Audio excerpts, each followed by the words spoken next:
ਕਾਰ ਮੇਲੇ ਤੋਂ ਜਿਹੜਾ ਗੱਡੀ ਖਰੀਦੀ ਹੈ ਇੰਸਪੈਕਸ਼ਨ ਸ਼ੀਟ ਵੀ ਬਣੀ ਸੀ ਤੇ ਅਲਹਮਦੁਲਿਲਾ ਮੈਂ ਮੁਤਮਈਨ ਹੈਗਾ ਵਾਂ।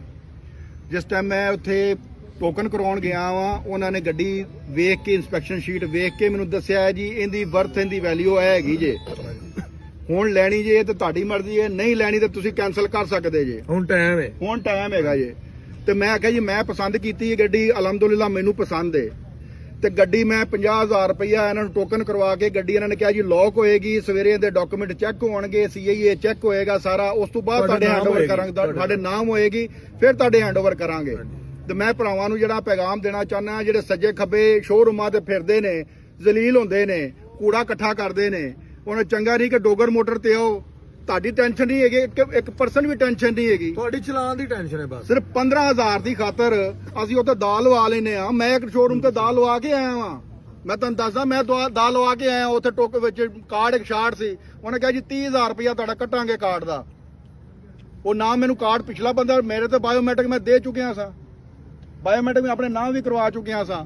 ਉਸ ਤੋਂ ਬਾਅਦ ਉਹ ਕਾਰਡ ਬੰਦਾ ਜਿਹੜਾ ਨਾ ਪੈਸੇ ਲੈ ਕੇ ਨਿਕਲ ਗਿਆ, ਉਹ ਕਾਰਡ ਦੇ ਪੈਸੇ 30,000 ਮੇਰਾ ਉਹਨਾਂ ਨੇ ਕੱਟ ਲਿਆ, ਮੈਨੂੰ ਕੋਈ ਨਹੀਂ ਦਿੱਤਾ, ਮੈਨੂੰ ਚੱਟੀ ਪੈ ਗਈ। ਉਹ 30,000 ਮੈਂ 15,000 ਬਚਾਉਂਦਾ 30,000 ਦੀ ਮੈਂ ਚੱਟੀ ਖਾ ਬੈਠਾ। ਡੋਗਰ ਮੋਟਰ ਸਹੀ ਪਿੱਟਦੇ ਨੇ, ਉਹ ਸਹੀ ਤੁਹਾਨੂੰ ਮਸ਼ਵਰਾ ਦਿੰਦੇ ਨੇ ਕਿ ਯਾਰ ਇੱਥੇ ਆਣ ਕੇ ਗੱਡੀ ਲਿਆ ਕਰੋ, ਦਲੀਲ ਨਾ ਹੋਇਆ ਕਰੋ। ਉਂਝ ਤੁਹਾਡਾ ਜਿੱਡਾ ਵੀ ਰਿਸ਼ਤੇਦਾਰ ਹੋਵੇ, ਤੁਹਾਡਾ ਇੱਕ ਸ਼ੋਰੂਮ ਵਾਲਾ ਰਿਸ਼ਤੇਦਾਰ ਹੈ, ਉਹਨੂੰ ਕਹੋ ਹਾਂ ਕਿ ਮੈਨੂੰ ਇੱਥੇ ਲਿਖ ਕੇ ਦੇ, ਇਹਨੇ ਪੀਸ ਟੱਚ ਨੇ, ਕੋਈ ਲਿਖ ਕੇ ਦੇਗਾ? ਕਦੀ ਵੀ ਨਹੀਂ ਲਿਖ ਕੇ ਦੇਗਾ। ਕਦੀ ਉਹ ਲਿਖ ਕੇ ਦੇਗਾ ਕਿ ਇੰਨੇ ਕਾਗਜ਼ ਤੂੰ ਮੈਨੂੰ ਦਿੱਤੇ ਨੇ, ਲਿਖ ਕੇ ਦੇ? ਕਦੀ ਲਿਖ ਕੇ ਦੇਗਾ? ਨਹੀਂ ਦੇ। ਫਿਰ ਲੋਕੋ ਗੱਡੀ ਕਿਉਂ ਲੈਂਦੇ ਹੋ? ਉਹਨੂੰ ਕਹੋ ਲਿਖ ਕੇ ਦੇ, ਜਿਵੇਂ ਡੋਗਰ ਮੋਟਰ ਲਿਖ ਕੇ ਦਿੰਦਾ।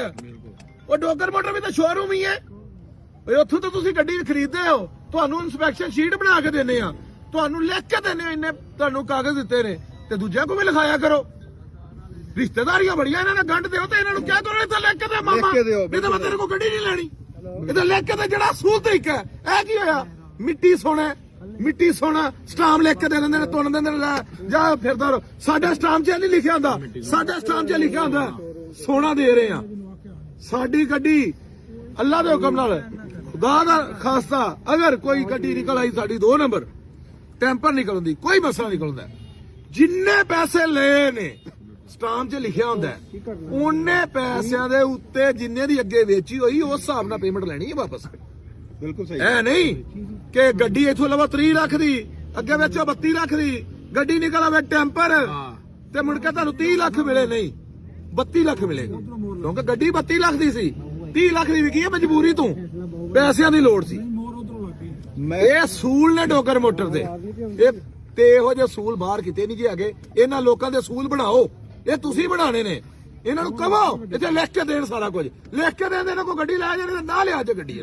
ਡੋਗਰ ਸਾਹਿਬ ਮੈਂ ਕਮੈਂਟਸ ਤੱਕ ਪੜ੍ਹਦਾ ਹੁੰਦਾ ਵਾਂ ਨਾ, ਤਾਂ ਵਿੱਚ ਲਿਖਿਆ ਹੁੰਦਾ, ਕੁਝ ਦੋਸਤ ਕਹਿੰਦੇ ਨੇ ਜੀ ਉਹਨਾਂ ਦਾ ਲੇਜਾ ਬੜਾ ਸਖਤ ਹੈਗਾ, ਖਰੇ ਬੰਦੇ ਦਾ ਲੇਜਾ ਸਖਤ ਹੀ ਹੁੰਦਾ ਹੈ। ਉਹ ਤੁਹਾਨੂੰ ਪੌੜੀ ਗੱਲ ਜਿਹੜੀ ਨਾ ਇੱਕ ਵਾਰੀ ਕਰ ਦੇਣਗੇ।